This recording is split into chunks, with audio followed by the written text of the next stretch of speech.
Good day, everybody, and welcome to another edition of the Military and Foreign Affairs Network. I am your host, the voice of reason. Today, we are continuing our ongoing coverage of the civil war taking place inside of the former state of Ethiopia.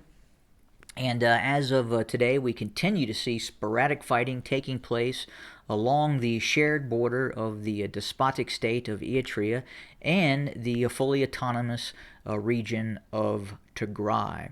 We're also continuing to see the Oromo Liberation Army make gains both to the west of the capital, Addis Ababa, also known as Finfine.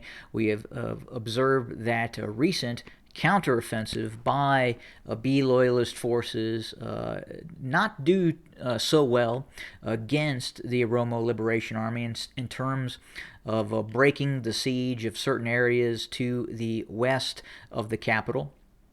And we have also continued to see the Oromo Liberation Army make some recent gains in southern Oromia as well, gravitating towards the border with Kenya.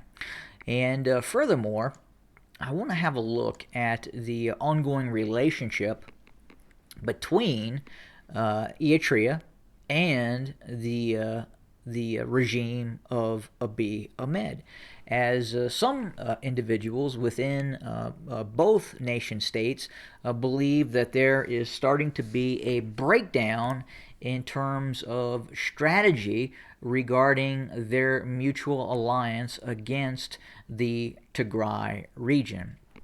On one hand, you have the federal forces, the Abiy loyalist forces, that were joining with the Eritrean, the despotic state of Eritrea in its invasion of the Tigray region. Obviously, there was a military defeat of the two forces. The Abiy loyalists and the forces of the Eritrean army were driven out of the Tigray region. And then furthermore, we observed a uptick in fighting and the growth of the Oromo Liberation Army in central Ethiopia.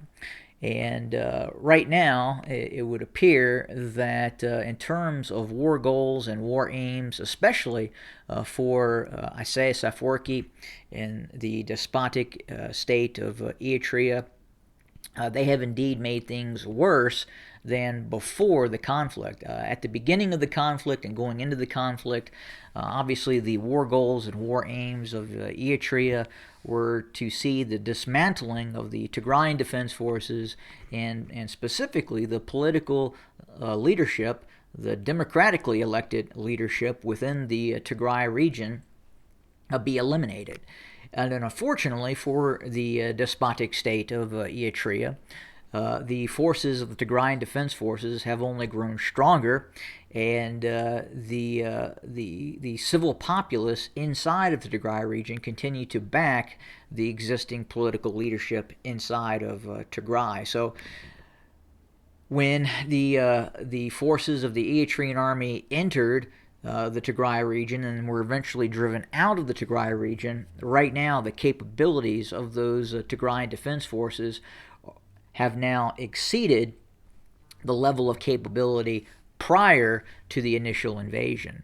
To make matters worse, the Eritrean army can no longer rely on the joint efforts of the Abiy loyalist formations, the ENDF, and some of these regional forces to directly support the Eritrean army in ongoing endeavors into the Tigray region, meaning the Abiy loyalist forces are really tied down against the Oromo Liberation Army, and just kind of a breakdown of civil society, compounding that the whole economic situation inside the former state of Ethiopia does not lend itself for the ongoing war efforts by Abiy loyalists into the Tigray region, thus leaving the despotic state of Eritrea, for all intents and purposes, on its own in efforts against the Tigray region. And again, you have a fully mobilized Tigrayan Defense Forces At the start of the conflict, you were probably looking at anywhere from between 7,000 and 9,000 forces, active forces in the TDF.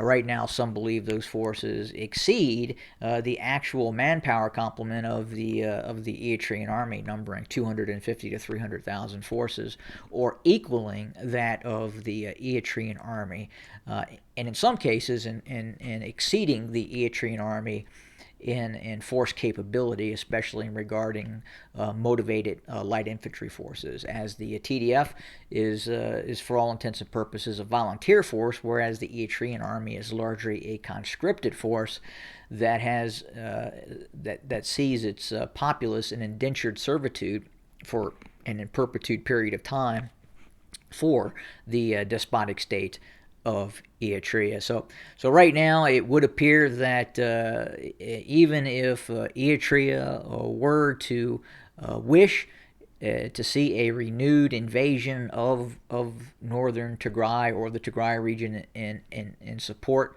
with the Ethiopian federal forces, they're simply not going to get it right now.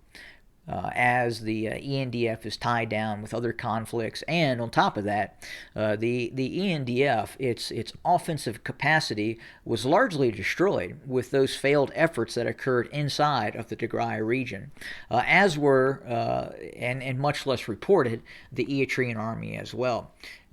Because of the nature of the Eritrean state, it's very difficult to get information, but we have very good information and intelligence that would indicate that the Eritrean army suffered greatly in its efforts to occupy northern Tigray. And again, right now we're kind of seeing that breakdown where Eritrea now sees itself as working alone against the Tigray region, and the Abiy loyalist formations right now are really disinterested in re-entering the Tigray region and directly supporting the despotic state of Eritrea in terms of any kind of future endeavors into the Tigray region. Right now, the ENDF is really, it has its hands full in terms of fighting the Oromo Liberation Army, and right now it's very difficult to say who will win this ongoing struggle between the OLA and the ENDF. Right now, the clock is on the side of the OLA. They continue to prosecute its strategy in the war effort, and as long as this conflict continues, you're going to continue to see the Abiy loyalist economy, the Ethiopian national economy, continue to sink, and continue to see a rise in inflation and continued economic pressures, which are just going to exacerbate things within that former nation state.